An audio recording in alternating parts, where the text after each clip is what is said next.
Sejumlah pedagang grosir dan eceran di Pasar Gampung Baru Baitur Rahman, Kota Banda Aceh, Saudara, mengeluhkan ketidakjelasan aturan pemerintah tentang subsidi minyak goreng satu harga.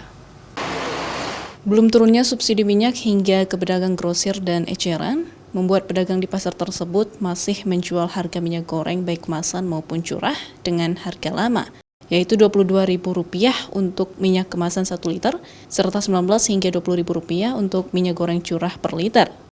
Selain belum turunnya subsidi pemerintah ke para pedagang grosir dan eceran, para pedagang juga mengaku minyak yang mereka jual merupakan stok lama dan juga masih dengan modal yang tinggi, sehingga tidak serta-merta dapat diturunkan langsung harganya.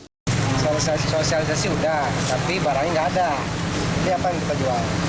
Yang cover kan pemerintah. Kita pedagang kan ada stok kita beli. Berapa modal gitu kita jual. Nah, belum. Mungkin untuk ini belum dapat di sprindak. Sprindak nanti kasih ke distributor. Nanti baru kami, tapi belum jalan. Akibat kebijakan tersebut yang belum sampai ke pedagang, para pedagang saat ini sudah mulai sulit mendapatkan stok minyak curah. Selain akibat tingginya permintaan masyarakat, pasokan minyak juga belum masuk stabil dari Sumatera Utara. Syahril, Kompas TV, Banda Aceh.